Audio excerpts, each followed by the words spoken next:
So we are now on day 2 of my MCO 3.0 daily report vlog, I guess. So interesting. I don't even know what to call it right now, obviously. I'm just making it up. So May 8th, 2021. This is my second take. And this just reminded me why I don't do vlogs or videos. To find the time and the place where it's going to be quiet drives me crazy. You would think that the MCO means that it's going to be quiet, especially when it's a Saturday. It would be quiet, but I can hear the construction, and then somebody in a neighborhood is hammering something to the walls of somewhere. And you would think I would know where, but I don't. Anyway, welcome to my office space. If you have never been to my office space in any of my other videos, or even on Instagram when I used to be on Instagram, let me show you. Here's my, it's just a tablet, by the way. Okay, so we got some lighting stuff. Here we go, my massage table. I do body work. A little 360, there's my couch. Yeah, and then to the outside. Ain't that cool?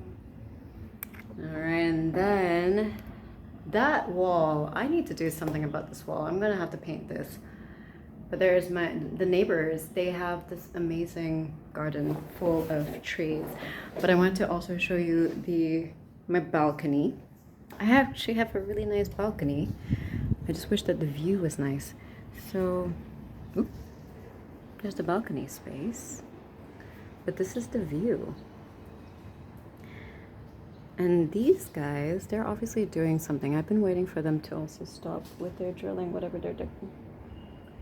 Looks like they're done. And that roof collapsed before the MCO last year. So it's been almost 2 years and they haven't done anything about it. So when it rains, I don't even know what happens when it rains, actually. It's so dumb. Anyway, welcome to my space. I'll just put this down and then we will chat. We will chat. Okay, this is kind of nice. I wanted to just kind of avoid this. Yeah, I gotta do something about this wall. Okay, it just looks a little blemished. I don't know, like it should be like a different color or something. Oh yeah, so I wanted to show you, apart from, maybe I could paint it. Because I did that art piece and I also did that art piece over there. Oil pastels, that one. Maybe I could just paint it. I mean, I got nothing else better to do on an MCO, right? Yeah. Okay. So let me just wiggle this out. That sounded like my first take, and I was like, geez, like, you know, like I was looking at my hair and it just looked like shit. I didn't know how to. I don't know today. My hair. I don't even know what's going on here. So I'm gonna apologize if it looks a little bit out of place. Okay, so today I wanted to talk about, when I was looking at my post that I published yesterday, and I looked at my last post, and it was on my eczema. I feel like I should update you all on how that's been going. Have I miraculously cured it? No. But I know how to heal myself when it does happen. Okay, so backstory, just in case you don't know. You could go back to those videos if you want to, but I'm just gonna talk about it right now. So May 18th last year, I was assaulted by 2 guys on 2 motorcycles, and I'll talk about that another time. But that sent me into, I guess, a traumatic state most likely. And I wasn't allowed to go back to Miri because you need a police permit. And I had to wait until July. So the beginning of July, I was able to go back. But probably a week before that, while I was healing from the assault, I had scars all over my legs. Really bad scars. I can just about show you. I'm just gonna sorry, just pulling my skirt. But that, okay, so that's done so much better now. But you can see how big it used to be. A lot bigger than that. And I have other scars in other places, but that's all I'm gonna show you in this one. So a week before I was to fly back to Miri, my legs were all swollen and they were so hot. I just assumed there was part of the healing cycle of such deep wounds. But when I came back to Mary, it spread to my whole body, like right underneath my bra line. My arms, it was all over my arms into my elbows. Everything was swollen, up all the way up to my neck and to the back of my head. Oh my goodness. And I was really worried that it was going to go to my face. I have never had eczema before. I had to discover what that was. I thought, what is this rash? And I thought, is it eczema? And yes. I've always had asthma, which is like the little sister of eczema, apparently. They come hand in hand. I've always had asthma since I was a little girl, but I've only had just asthma. And since I turned vegan and all the healing issues and stuff, healing processes, therapies that I've done, and also breath work, that's really helped with my asthma, that I haven't really used my inhaler. I don't even remember the last time I used my inhaler. Probably, 6 months ago, maybe. Usually when it's too dusty or the change in temperature between hot and cold.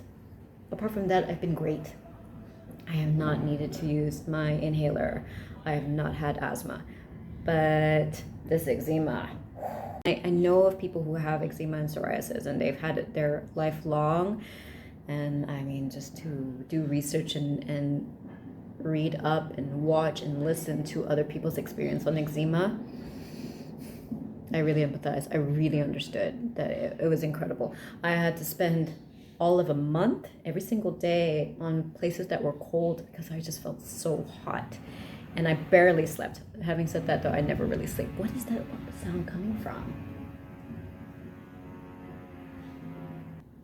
So I'm going to try to edit as much as I can when it comes to the drillings or the whatever, as much as I can. So we'll see what happens. Okay, so eczema. Never had it before in my whole life. Had to suffer with it for a month. And I tried everything. I thought I didn't want to use creams. I didn't want to use, I didn't want to go to a dermatologist, and because I knew that it was because of the assault. I believed it. I strongly believe it was this healing crisis that I had to go through. It was just coming out of my skin. Definitely.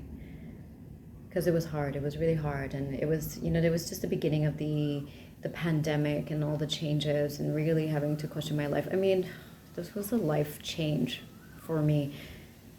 So I knew it was coming out of my skin.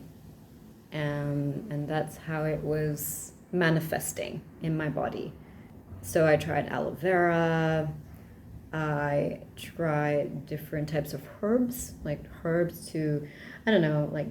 apple cider vinegar, coconut oil, whatever I was listening to and watching from other people who've dealt with eczema, I wanted to try, and I did.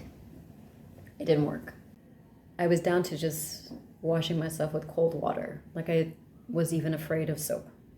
A mutual friend of mine, this is my mom's friend, she suggested the liver cleanse by the medical medium, and I've never heard of this person before, Anthony Williams. And so of course I did this really crazy research and listened to numerous interviews on the liver cleanse and celery juice, and I'm sure you can find this too. And I thought, okay, you know what, I don't have anything to lose, I'm just going to give it a shot. I refuse to take any kind of topical steroids. The amount of reviews and experience on topical steroid creams, I felt that mine wasn't even that severe, really. Even though it was all swollen and all rashy, I'm like, it's not that bad. I'm sure I can do something about this. Especially since the year before, in 2019, I spent 9 months on the amazing liver and gallbladder flush by Andrea Moritz. I did that, a whole 9 months of that, right? Once a month, going into the flush. I'll talk about this another time. So I'm such a big believer in trying to find natural remedies. So this was up my alley, so I decided to give it a shot. Was it easy? No. Definitely not gonna lie, it was a little bit boring, because for 7 to 9 days, even more, depending on what you are trying to treat, eczema being mine, you have to remove, ideally, apart from the normal stuff like the processed foods and no meat, no dairy, no eggs, no fish. That one's easy. I'm vegan. That's not a big deal, right? But then you're not allowed sugar, oils, or salt. I love my oils. I really love my oils. So to remove that from my diet was not fun. And so it was so not fun. And salt as well. I'm all right without sugar. It's cool because I have a lot of fruits. But yeah, no oils. Life is so boring. And worst off, no spices. So no ginger, no chili. And hey, you know, I'm Malaysian, okay? I gotta have my chili. I gotta have my curries. So it was really, really boring. But I did it anyway because I knew it was only for 9 days. I just had to give it a shot. What I love about it is the main thing that you have to do is every single day, morning and evening, you take lime or a lemon with water, right? And it's not supposed to be hot. It doesn't have to be hot. It's just lime or lemon with water, right? And first thing in the morning, it's a way of cleansing your liver, giving it almost like a little flush, a little shower in a way.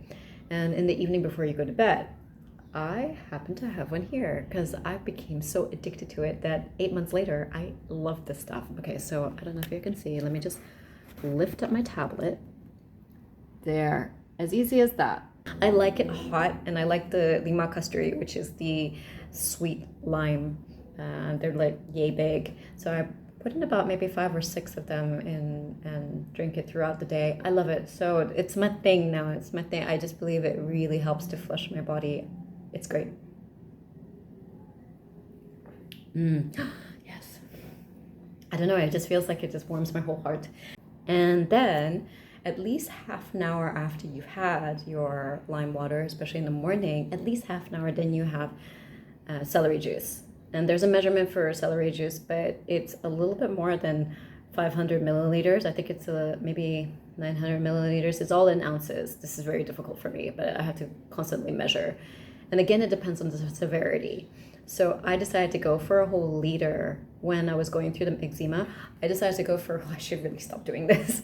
I went for a liter twice a day because I decided that I really wanted to get rid of the eczema. It was just I felt so hot in my body. I didn't even know my body anymore.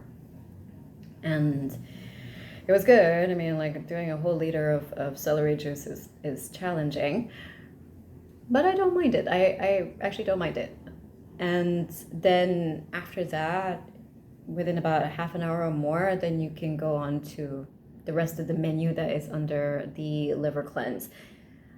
I recommend that you buy the book as opposed to the Audible, because I bought the Audible and it comes with the PDF. I think it's just challenging. It's nice to actually have a real book to reference. So, but then, you know, I did listen to it and I did follow. Not to a T though, because say, for example, the heavy metal detox smoothie. I love it, but I don't know what an Atlantic Pulse is. I don't know where to get it.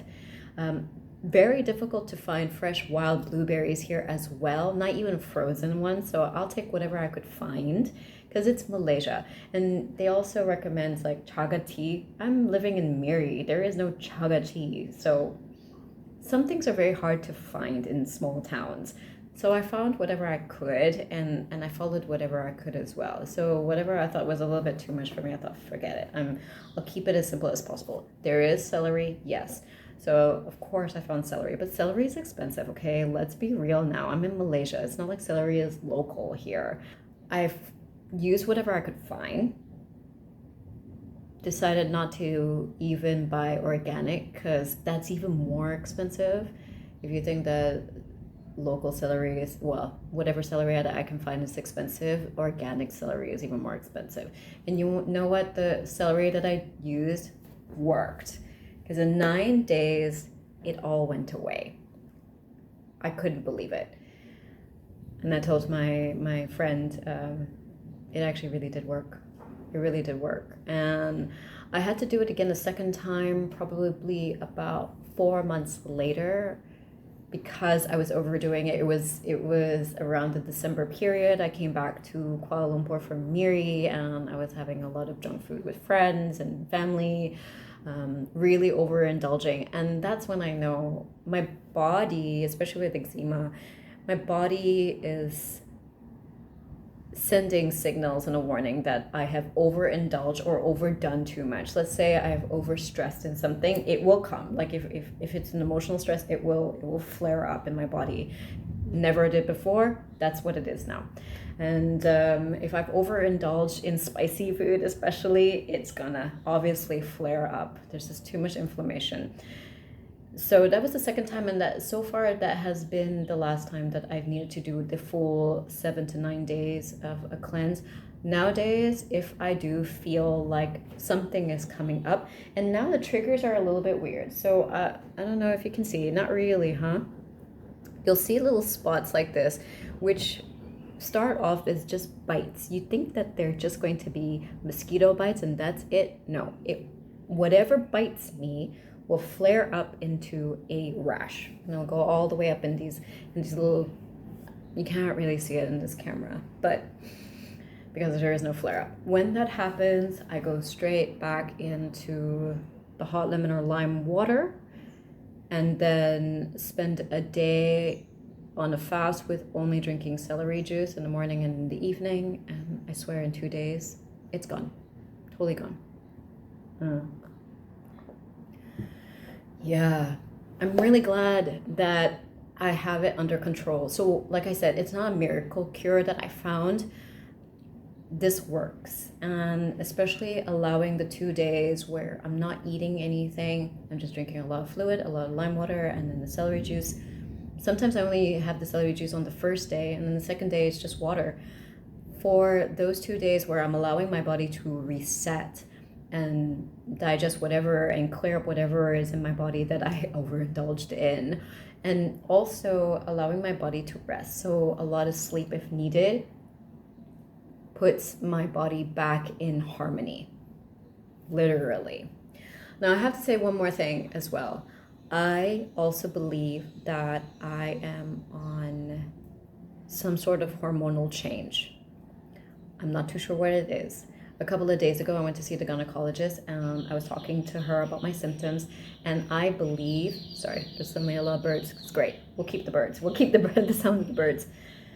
I honestly believe that these are slight signs, small signs, that I could be going into perimenopause.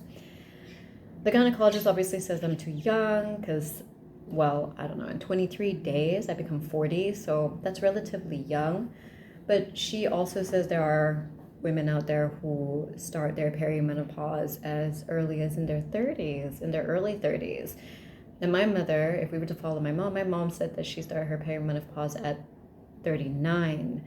And that's when I started, like these things. But then again, I don't know whether it was the assault and then the changes because of the pandemic and, you know, my emotional health, I guess, my mental health, or the beginning of perimenopause, or is it all together happening in one go? Hard to say, and so I don't really know. Did a full checkup. I'm gonna go and get my hormone test in next week. Sometime next week, I'm gonna get that tested to see where I am, because I may not be fully in perimenopausal stage or whatever, but I may be in just the beginning, because all of my symptoms are there. They're just very patchy. That's what the gynecologist was saying. It's very patchy, so it's hard to really fully diagnose, like you're 100%, this is what's happening to you. So, but they are the beginnings of. And so I feel that this eczema is also the beginning of. There's obviously changes. There's so much changes. Because of this eczema, and the assault, everything that happened last year, it is the beginning of something. And it was almost like the assault was the kickstart to my body going into a whole new different stage of life. Everything from then on has been different. But anyway, I monitor it very well. I believe I monitor it very well. It doesn't mean that like it's not like I have the cure for it, and I can't tell anybody here, for any of you who do watch this and are looking for some sort of cure for eczema. I don't know if anybody really has the cure. It's like the gynecologist was saying about perimenopause. Every woman is different. Genetically, they're different. Their lifestyle is different. It Perimenopause, or even like endometriosis, if you haven't seen any of my videos, but I'll talk about like that maybe another video. It can manifest differently for every woman, and I think that eczema can manifest differently for every person as well, and different things can help different people. So if you feel that coconut oil is going to help you, great. And if you feel that apple cider vinegar is what's going to help you, fantastic, give it a shot. If you feel that the topical creams, the steroid creams does help a little bit, sure, give it a shot. I am always going to be the one that believes that it really comes from the inside out. There's something inside, whether it be an emotional thing, a mental thing, or even a physical or a hormonal thing that's happening inside that is affecting the outside, because the largest organ in our body is our skin. So there's something inside that's coming out to the outside. That's why I really love this whole idea of just drinking the lime water and the celery juice when needed, especially on times when I, overindulge, because who's gonna give up chocolate? Honestly, oils, oh my gosh, like love peanut butter oil. I really need to stop though. Peanut butter, I really need to stop. Maybe cashew butter or almond butter. I don't know how I'm going to give up curry though, especially Thai green curry. So that's what I'm going to keep, and I think for my own health and making sure that's part of my lifestyle, because that's what I feel about these vlogs, to show you like this is my lifestyle. And I am still vegan, by the way, so like I do also try to make sure that I'm not always having vegan junk food stuff, because I can totally get into that too. Like I love my french fries. So yeah, that's my eczema. This is what I love so much. Do research the liver cleanse and the celery juice cleanse by Anthony Williams, the medical medium. That has been the most helpful for me. Give it a shot, have a read, do some research. All the interviews are free on YouTube, so do your research and see whether it works for you. It's totally worth it. It is totally worth it, at least just to give your body a kickstart to, and a reset, more of a reset to whatever else is happening in your body. All right, so that's it from me. Thank you so much for listening, and I'll see you tomorrow.